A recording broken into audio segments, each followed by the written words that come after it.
ॐ नमो भगवते वासुदेवाय। ॐ नमो भगवते वासुदेवाय। ॐ नमो भगवते वासुदेवाय।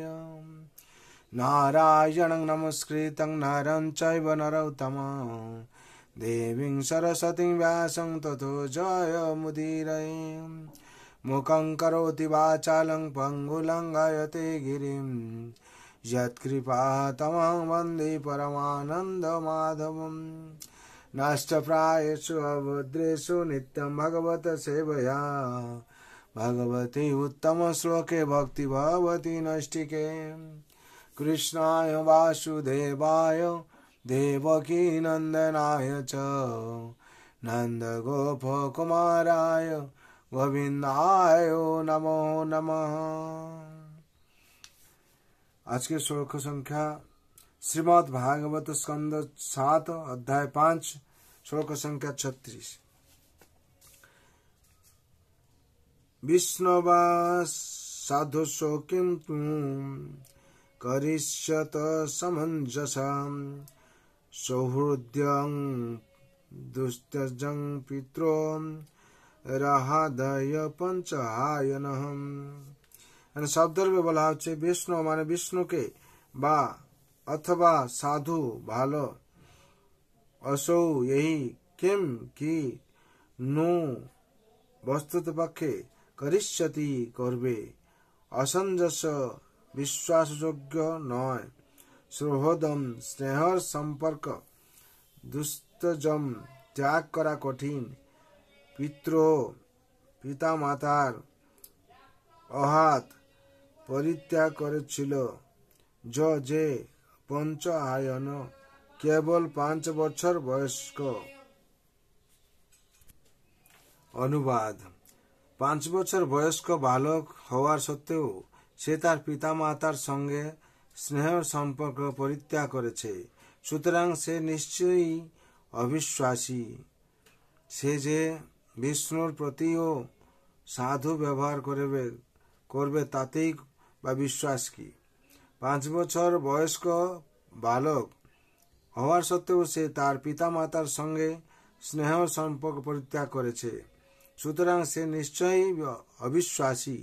সে যে বিষ্ণুর প্রতিও সাধু ব্যবহার করবে তারই বা বিশ্বাস কি। 37 নম্বর শ্লোকে বলা হচ্ছে পরোপ্যাপ্যতং হিতকৃতযথৌষধং স্বদেহজোপ্যামহয়বত সুতহিতং ছিন্দ্বা ততদং যতুদাত্মনোহতিহিতং শেষং সুখং জীবতি যদির্বজনাৎ।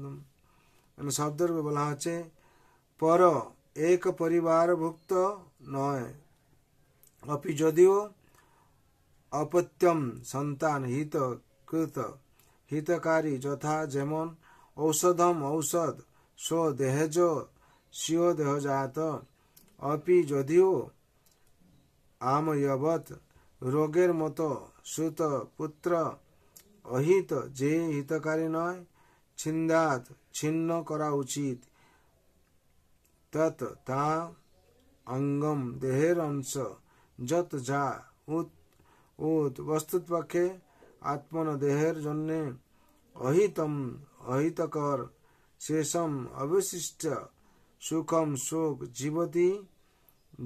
জীবিত থাকে, যত যার বিবর্জনাৎ কেটে বাদ দেওয়ার ফলে। এইখানে অনুবাদে বলা হচ্ছে ঔষধ যদি হিতকারী হয় তাহলে বনে জাত হলেও যেমন তাকে যত্ন সহকারে রক্ষা করা হয়, তেমনি যদি পর হিতকারী হয় তাহলে তাকে পুত্রের মতো পালন করা যায়। পক্ষান্তরে দেহর কোনো অঙ্গ যদি রোগের ফলে বিষাক্ত হয়ে যায় তাহলে অবশিষ্ট শরীরকে রক্ষা করার জন্য তা কেটে ফেলা হয়। তেমনি নিজের পুত্র যদি প্রতিকূল হয় তাহলে স্বীয় দেহজাত হলেও তাকে পরিত্যাগ করা কর্তব্য। তাৎপর্য: শ্রী চৈতন্য মহাপ্রভু ভগবত ভক্তের তৃণ থেকে দীনতর এবং তরুর থেকে সহিষ্ণু হওয়ার নির্দেশ দিয়েছেন। তা না হলে তার ভগবত ভক্তি সম্পাদনে অসুবিধা হবে। ভগবত ভক্তেরা যে কিভাবে অভক্তদের দ্বারা উপদ্রব হয় তার একটি জ্বলন্ত দৃষ্টান্ত আমরা এখানে দেখতে পাচ্ছি। অভক্ত যদি স্নেহময় পিতাও হয়, তাহলেও সে তার ভক্ত পুত্রকে নির্যাতন করে।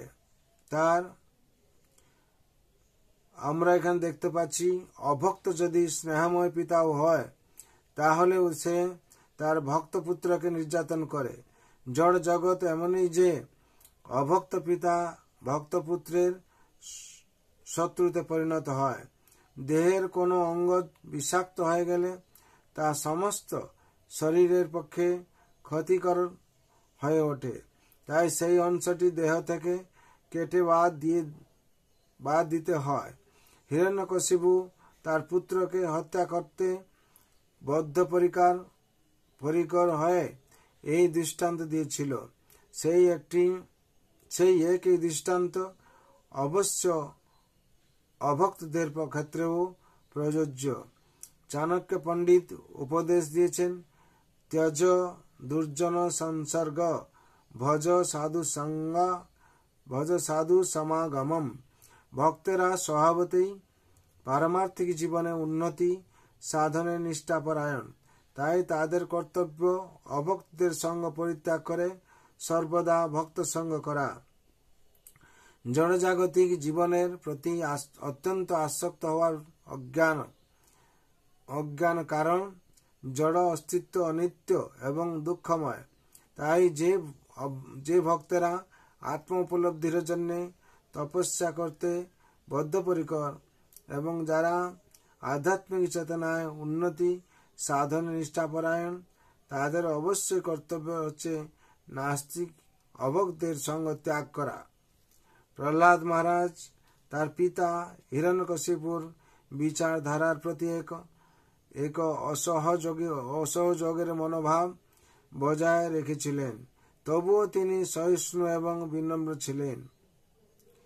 হিরণ্যকশিপু কিন্তু অভক্ত হওয়ার ফলে এতই কলুষিত ছিল যে সে তার নিজের পুত্রকে হত্যা করতে পর্যন্ত প্রস্তুত হয়েছিল। সে তার আচরণের সমর্থনে দেহর অঙ্গ কেটে বাদ দেওয়ার যুক্তি প্রদর্শন করছিল।